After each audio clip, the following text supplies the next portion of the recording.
Hello, I'm Dan and I'm from FullScaledConflict Commissions, and I'm back here at BrisVegas Comics for this three-part painting series using the D&D pre-primed model range from WizKids. In this episode, we're going to be painting this Stone Golem from the D&D range. So we're going to prep this guy first, we're going to remove him from the case, and we're actually going to pin him so that we can place him on some cork, so while painting, we won't be physically touching the model. The places that we're going to pin will be right here under the actual feet. So that will be where the most meat is, and we can be guaranteed to get a nice long pin in without drilling right out through the base. Just going to have to make a very educated guess about where the foot is in comparison to the base. I believe right there is the ideal position. And there we have a nice pinhole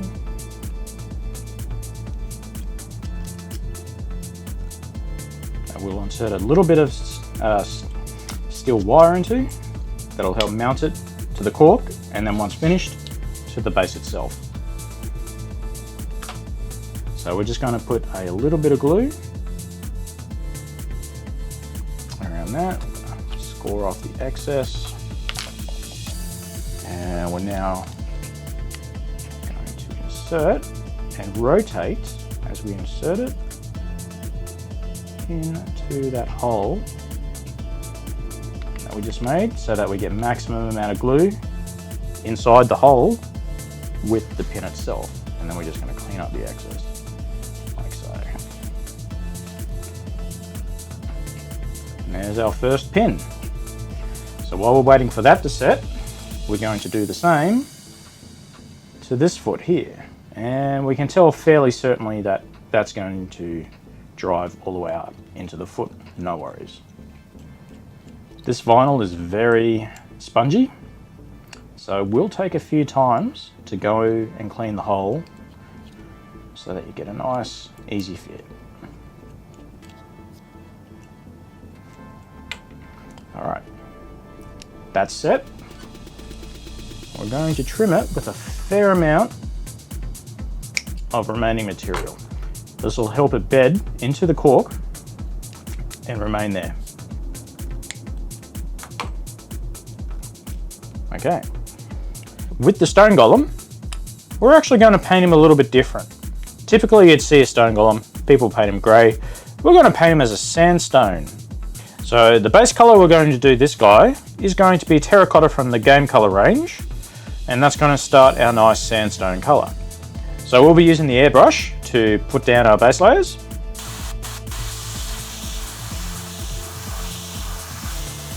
You don't have to put down a solid thick color in one pass. You always come back, get another hit, and build up the opacity of that color. We've got a nice solid color of terracotta, and by all means you can do this with a regular hand brush. Just make sure that your paint is thinned down appropriately and you're getting good coverage and easy application. The next color we're going to use is from the Model Air range, and it's going to be light brown, and we're going to focus mostly around the tops and sides, and we want to leave as much of the undercut of the terracotta as possible. All right. So we're going to start focusing the color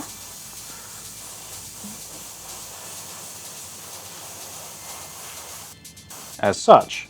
So we are trying to get the outside by focusing the cone in such a way that it's just hitting the trim of the model, of the Mini. So we get as much of that terracotta left in the recesses as possible.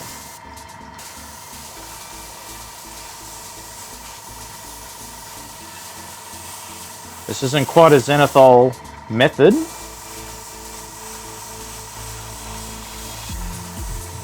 as it's not favouring a light source.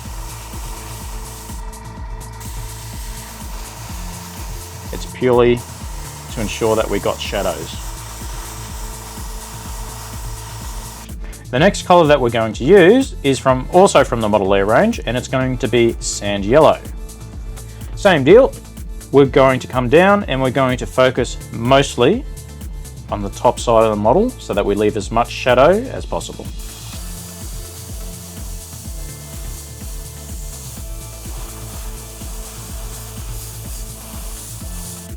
Now the fourth color in this is going to be the game color Bone White, and we're just going to dry brush it all over the model to get all those edge highlights. And the final is going to be from the game color Dead White, and same deal, we're going to give it a dry brush on the edges, and that will be our final highlight. Again, because this is stone, we don't actually have to be all that neat. Stone always has imperfections in it, little chips and off-color parts. So aside from the actual dry brush itself, you can always come back in if you want a bit of definition, say on this crowl, give it a bit of a stipple. And that'll give little areas of interest. At this stage, if you're happy with it, you can absolutely stop here, paint the base the way you'd like, then move on to attaching it to its actual base. But we're going to do one more step using enamels to create a filter. We're actually going to use some enamels to create some filters, as well as to basically give the model a wash. Now the colors we're using will be a flat brown and a flat black from the Tamiya range, so XF10 and XF1. And we're going to do a slight mix of the two, so that we get darker browns for the recessed shades and a lighter brown for the overall filter that will go over the top of this. Because of the nature of enamels, we actually don't require a varnish to protect all this work over the acrylic, because the two won't actually react among themselves. So we can easily put this over the top of this, clean it off, and not disturb the actual acrylic that we've placed on there. Items that you will need for application is a set of brushes, which once you start using with enamels, it's best to keep them using for enamels. There's the thinner between an enamel is not compatible with thinners with acrylic, and if you get a cross-contamination, you'll find that you'll sometimes have issues with the brush holding paint. The other thing you're going to need is some enamel thinner and some cotton tips and some paper towel for cleanup. So with the enamels, you think of them as a bit like oils. We can do a lot with them as far as effects. The plus side to the enamels over the oils is that enamels don't take as long to dry once thinned out.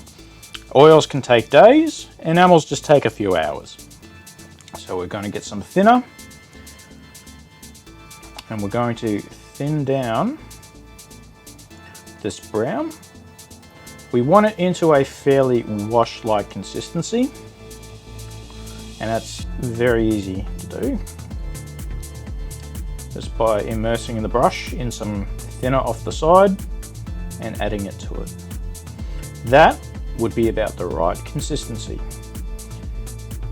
And we're going to just add a tad bit of black over here, a bit of the brown, and that's going to give us a much more burnt umber look. And same deal, we're going to use a bit of the thinner to create a bit of a wash with.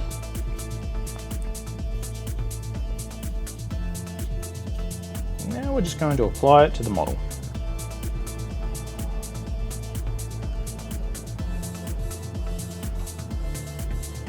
Don't worry about it getting absolutely everywhere. This is an easy thing to clean up. As you can see, it likes to run into all the nooks and crannies. Effectively, a pin wash. And I have not varnished this at all. This will stain the acrylic just a little bit, but with enough cleaning, you can bring back the original color, no worries. As you can see, all that detail that is in the Mini itself is coming out thanks to this wash. as far as cleaning up goes, we're going to give the enamel a few minutes to cure. So we want it to be fairly dry before we come back and start cleaning up with the Q-tips and the paper towel. As you can see, the majority of the enamel has dried. What we're going to do now in the next step is to clean up all the raised areas. So we're going to use the Q-tip, we're going to use a cotton tip, we're going to dip it in some clean enamel thinner, wipe away the excess on a bit of paper towel, and then we're going to find a point, and we're just going to wipe it clean. Now you can absolutely do this to whatever level that you desire and feel looks best. This is a really good method to do some basic weathering if you'd like. Make it look like some rain streaks, or that stone's had a bit of grime and stuff growing on it from just being in a damp place. But if you want to simply pin wash it, you can clean this all the way back up to that clean look. And the enamel will just come right off, no worries. So with the final cleanup, you can see that the enamel is in all the recesses and it has helped stain some of the acrylic in areas. That gives it that aged stone appearance. Now obviously after the enamel has been cleaned up using the enamel thinner, you've reactivated the enamel, so give that just a few minutes to dry again, and then we'll come back and we'll start the next process. The next thing we're going to do is the base itself, and for that we're going to use the model color dark blue-gray. We're just going to be very cautious up to the edges of his feet. Make sure that the paint is sufficiently thinned to allow good application and easy flow from the brush. The next step in painting the model is we're going to use some natural umber pigment, and we're going to mix this with some ISO, and we're going to apply it as a wash on the base. So I need a pigment brush.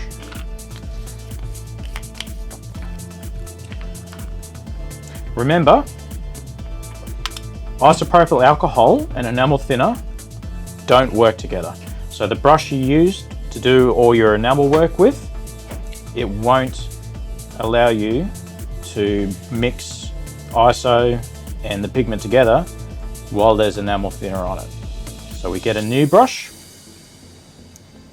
we load up just a little bit of pigment, that's probably a bit too much.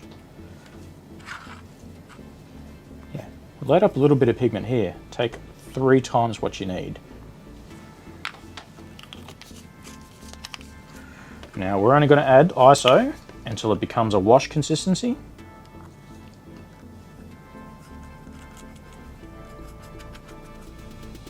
As such.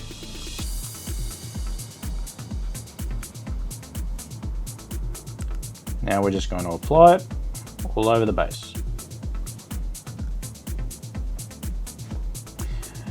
Because of the isopropyl, it's going to act as a binder, as it's going to bite back into all the acrylic that's in the base, and it will help adhere all this pigment to the base. So it does 2 things in one. And with that done, we have an earthy looking base. Now this will take a little while to dry. While the pigment is wet, or still absorbed by the isopropyl alcohol, it will be dark. Once the ISO has evaporated away, the pigment will come into color. So don't worry if it's, stays dark for a long time, sometimes even overnight. Leave it, come back, and you should have some nice coloration there. Now the next step that we're going to do is we're going to locate this onto its base, drill in its pilot holes, and then glue it down. Now, with your Stone Golem glued to his base, you have a Good, easy and quickly painted model to impress your friends with. The last thing we're going to do with our Stone Golem is varnish it so that you can use it and not damage all the paintwork or upset any of the pigment that may still be loose on its base.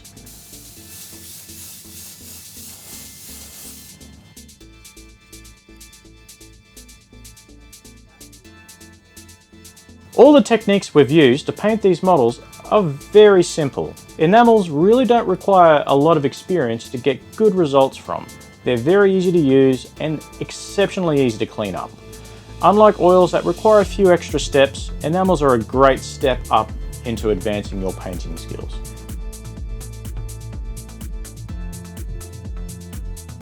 And until next time, happy painting!